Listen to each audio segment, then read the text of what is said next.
This resort has everything you need for a fantastic vacation. Whether or not it goes above and beyond, though, really depends on the price that you pay. The full tour and review coming up.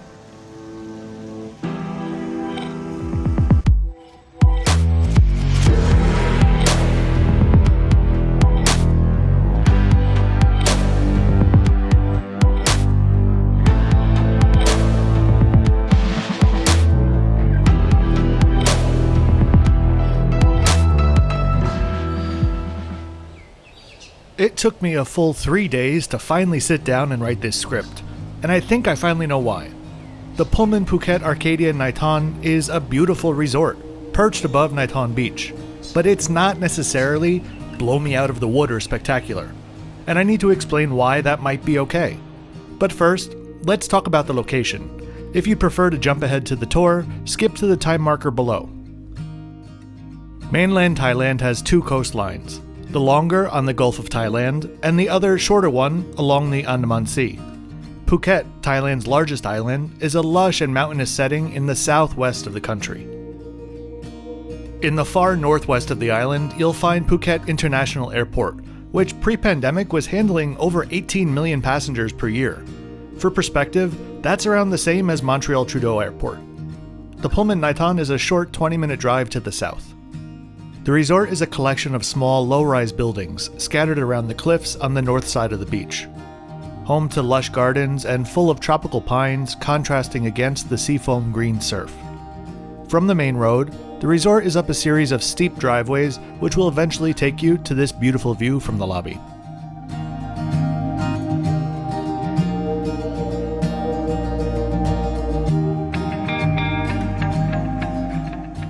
Originally opened in 2012, this 277-room Pullman is not to be confused with the Pullman Panwa in the far south of Phuket.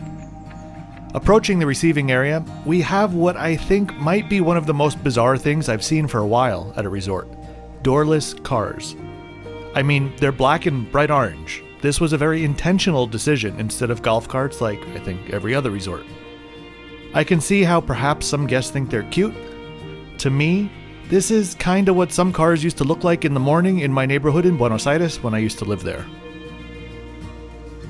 Clown cars aside, the resort was designed by Habitat Architects, a Thai-based firm responsible for many properties in Thailand, including the Nai Harn and Six Senses Yao Noi, among others.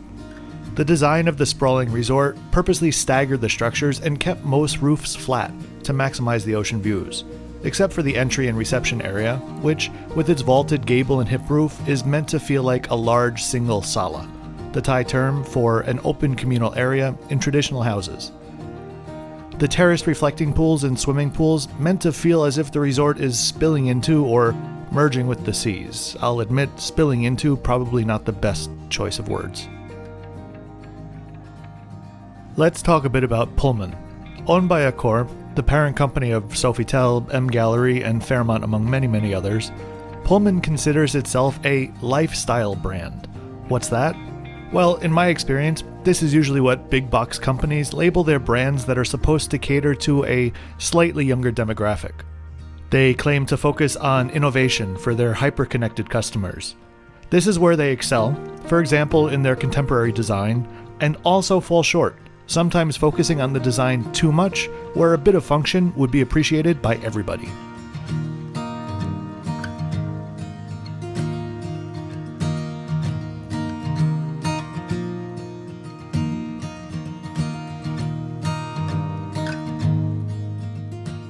All of the common areas have mostly neutral palettes that allow the sea to speak for itself. My visit to Phuket began on the last day of weeks of torrential rains in southern Thailand, accounting for all the clouds, but also the murky color of the Andaman Sea. A few days later, it was right back to its characteristic turquoise. Coming up to the reception desks, I'll touch a bit on service. With the exception of slower than expected service in the food and drink venues, service was typically good and well-intentioned. While this is a 5-star resort, it is of course on the value side of things, and the interactions are not going to be as polished as, at the Four Seasons. For the most part, it felt as if the staff were doing their jobs and going through the motions, but in a good way.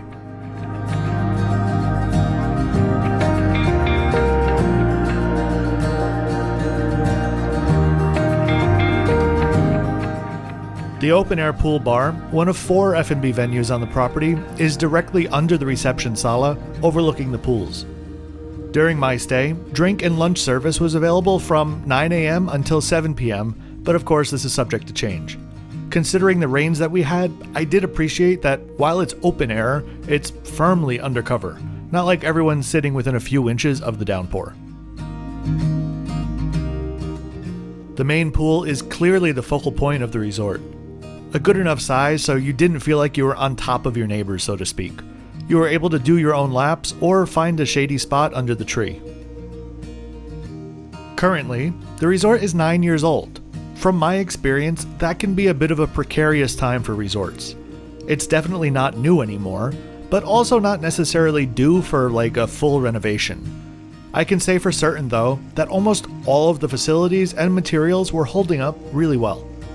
And the signature Pullman striped umbrellas give it a bit of a French cosmopolitan something. A final view of this beautiful pool before we begin our trek down to the beach. Not to worry though, the climb down and back up were actually a lot shorter than it looks.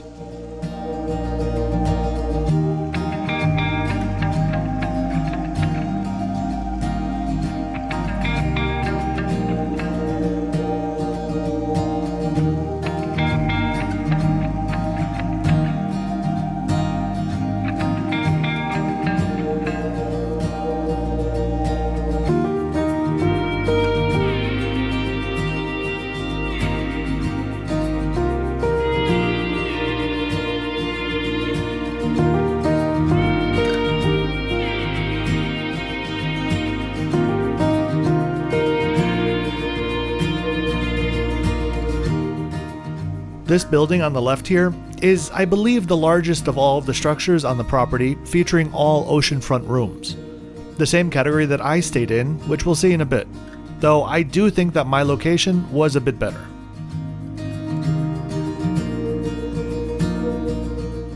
Okay, so who's staying here? First things first, if you have mobility issues, this resort is not catering to you. For sure, the staff will take you around the resort 24/7 in the mini cars, but there are just better options out there that aren't on a cliff.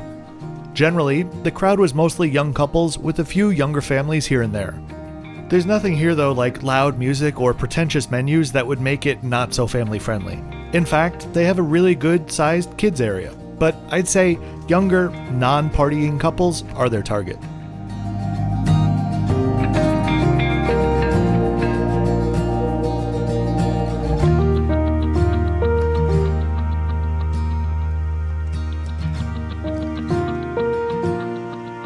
Onto the beach.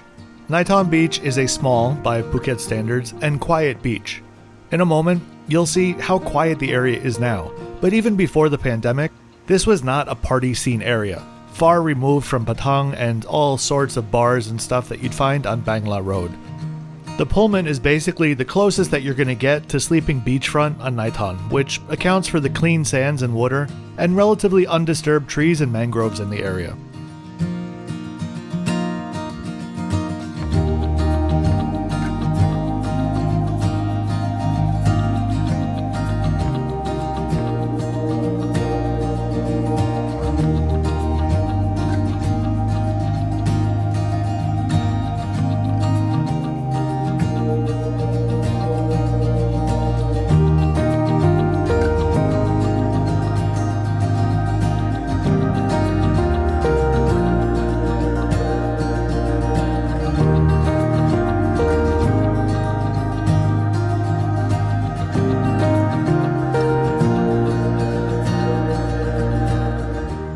Currently, one of the drawbacks of the area is the lack of services within walking distance.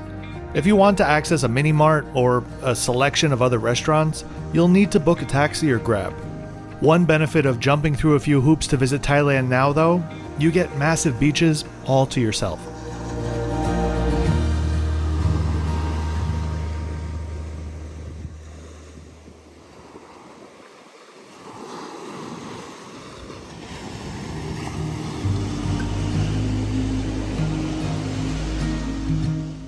Let's head back up to take a look at my room during this stay. This is the building where my room was. very close to the restaurants and pool, and a much better view than the other building I showed you a few minutes ago.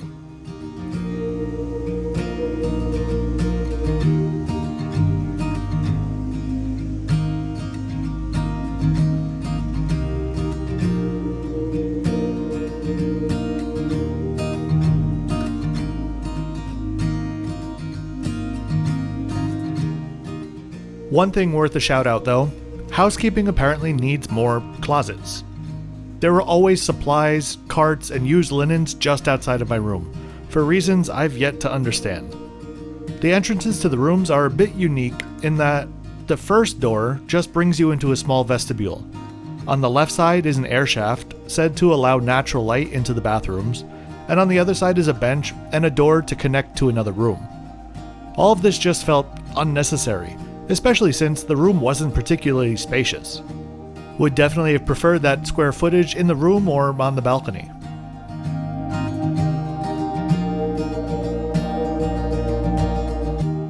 For its age, the interior was in great shape and all surfaces were spick and span. The design felt a bit boring to me, but neutral is what they were going for, and they did it. The room is a bit of a standard layout with a mostly open bathroom which can be closed off. I very much appreciate when a room has areas to both relax and to work, as I'm usually trying to balance both when I'm traveling myself.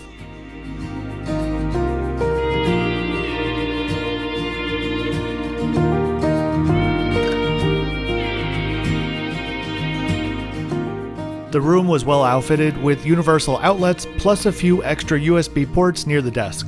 The Wi-Fi was also blazing fast with 217 download and 304 upload speeds.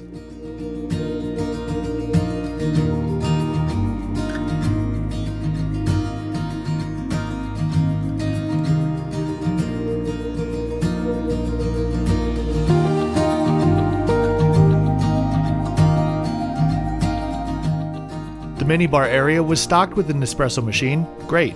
But in a first for me, it came with precisely 2 pods for free. If you wanted to use more, they were available in the room, and it was 50++ per pod. There was, however, an unlimited amount of glass bottled water in the room, and the mini fridge itself was stocked with complimentary soft drinks, which you could ask to be customized to your likes if you wanted. The room key envelope came with a handy resort map, which was necessary, and upon arrival, you were given a kit with masks and hand sanitizer. Something that most hotels in Thailand are doing now.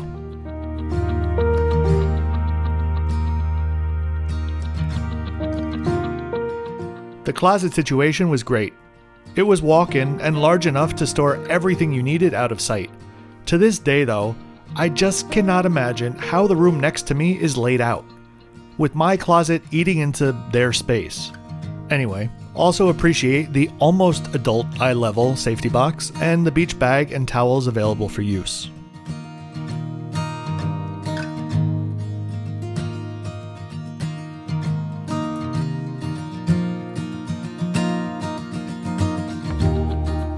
The bathroom was extra neutral, if that's even possible, but I do love the C.O. Bigelow products.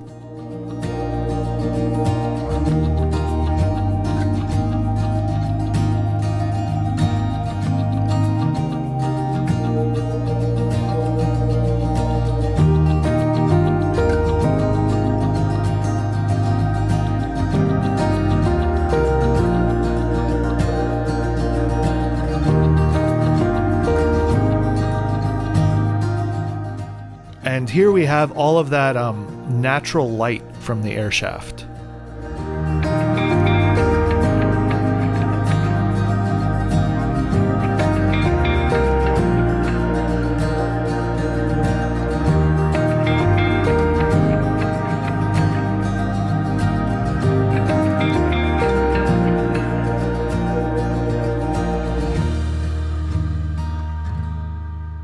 Let's get on to the undoubtedly best part of the room, the balcony and the view.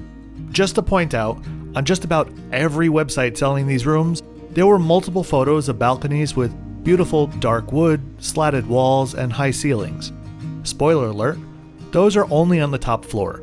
For my room specifically, and maybe the room beside me, it was not the most private as there were also always guests walking up and down the walkway on the left side.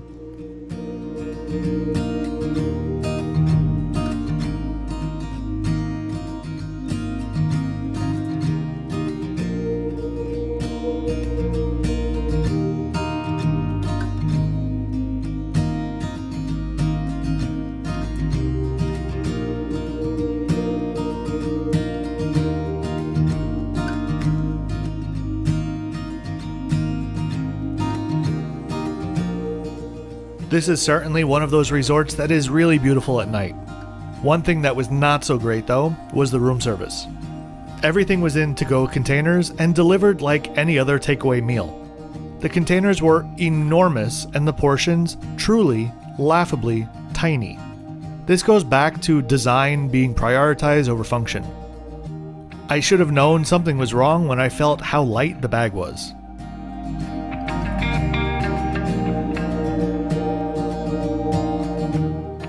The chicken Caesar salad was also tiny. There's a room key for scale.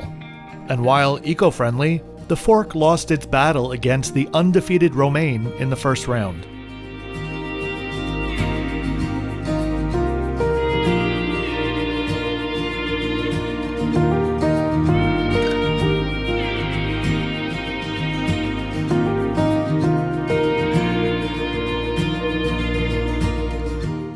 The next morning, I was absolutely starving and got to the restaurant before it even opened. This venue, named Elements, is an all-day dining venue with a full buffet in the morning and a la carte service available in the afternoons and evenings. It's a pretty large restaurant, but the design kept the scale manageable.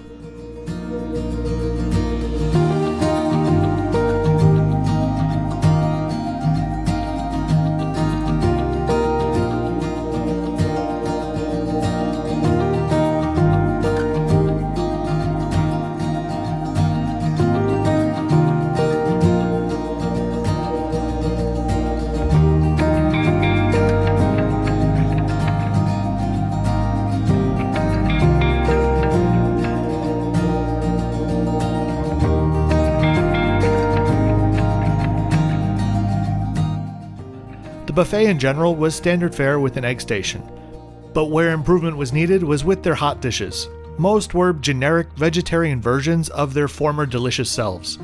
Service here also not that proactive, even at 6:45 when the number of staff far outnumbered the number of diners.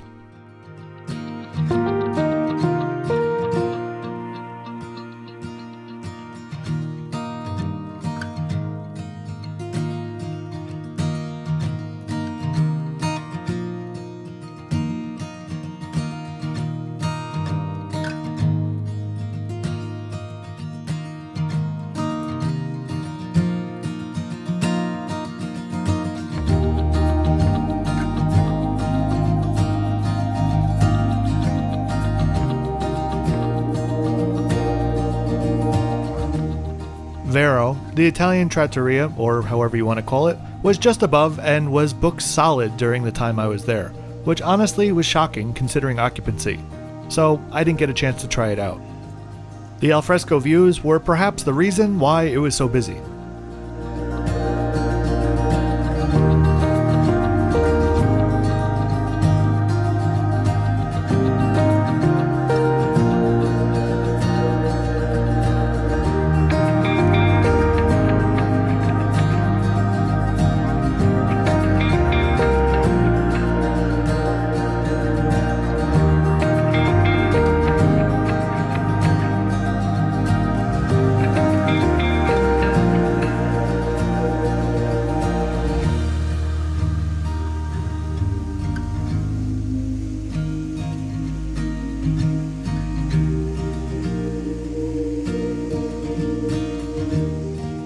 Finally, behind the other restaurants was the Deli, aptly named The Deli, but with signage indicating a name of bowls and more.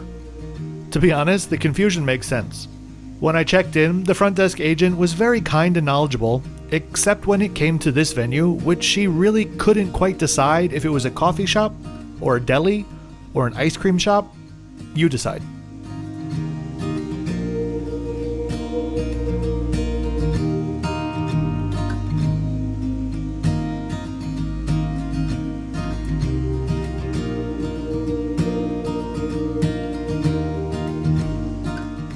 Now, we're gonna climb the hills and go for a bit of a walk around. And I'll explain what the heck I meant when I said the resort is beautiful but not spectacular, but that's okay. First of all, price matters. I paid $145 for an oceanfront room, and while that can get you a lot in Thailand, we all know that's not 6-star territory. If I was giving advice to someone flying 26 hours across 3 flights across the world to reach Phuket, Absolutely, I would not put this Pullman at the top of their list. If you're going to fly across the world, raise your budget a bit, just a bit, and you can get a lot more bang for your buck, as you'll see in the other 9 Thai island resort reviews I have coming up. If you, however, live in Thailand or maybe another ASEAN country and are looking for a weekend escape, or maybe even a reasonable quarantine hotel, absolutely, the Pullman is a great choice. There are simply so many 5-star choices on the island that it can be a bit overwhelming to know whether or not you made the right choice or not.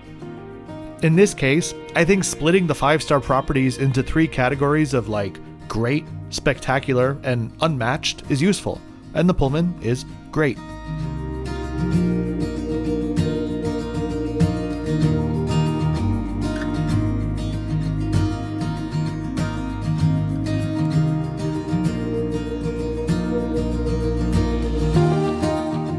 Speeding through these clips, it starts to become clear how big and spread out the property actually is, especially considering if you're staying in my room. You might never have a reason to come up here unless you were going to the gym. And here's that great kids area that I mentioned before.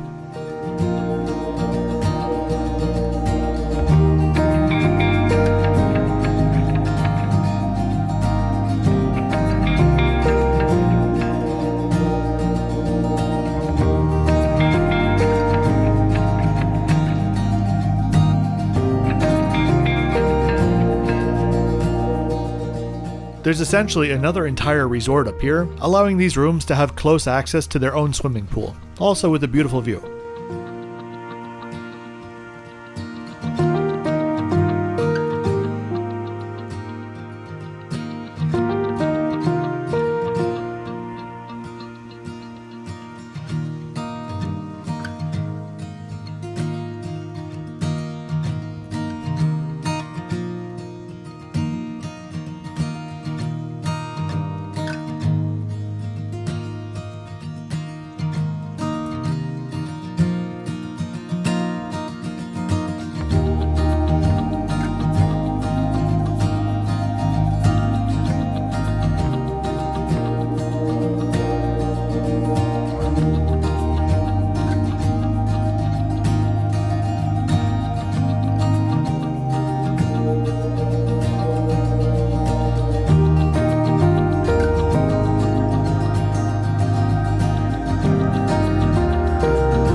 One final pan, and then we come to the fitness center, with the locker rooms on the lower level, and then the well-equipped gym itself, and then on the roof, an area that you can use for yoga or tai chi or the like.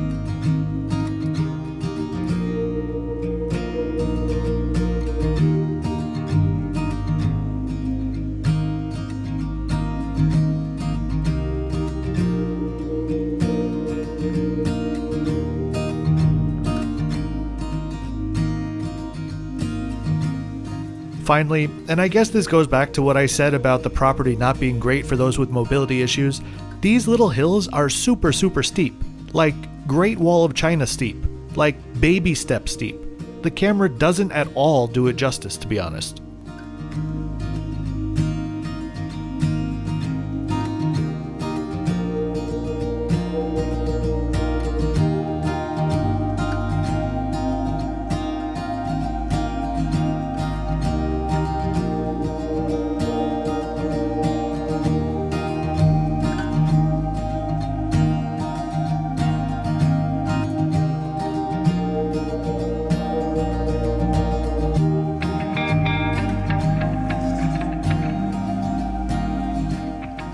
Eventually, we find the stairs that will bring us back to the reception area.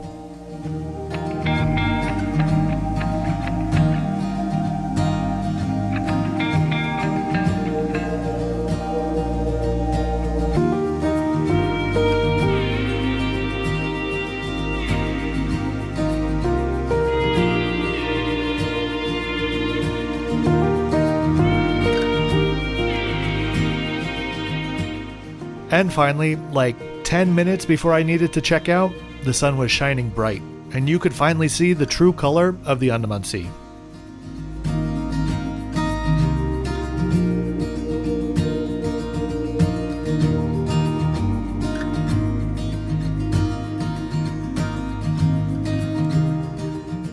And now, it's time to get into that flip-flop score. First up, the room design and condition. Both get an 8. The room was a bit generic, but overall, a good value and in good condition. Service, as I said, was as expected, but slow at times, with a 7. The common areas are in top condition, and the pool was beautiful, at a 9. The grounds, especially for how big they were well manicured and full of different tropical species, a full 10. Cleanliness was good overall, but I still can't get over that makeshift housekeeping closet outside of my room, with an 8. The F&B venues were all well laid out and designed, but the room service concept was a joke, with a 9 and a 6 respectively. Amenities overall were great, just wish that you could have more than 2 coffees included, and finally the beach was quiet, clean, and access was really easy, both at a 9. Overall, an 83 out of 100. Honestly, I feel like it should be a bit higher, but that food score brought it down. Thanks for watching and subscribing. Hope to see you again in a few days with a new travel review coming from Koh Samui.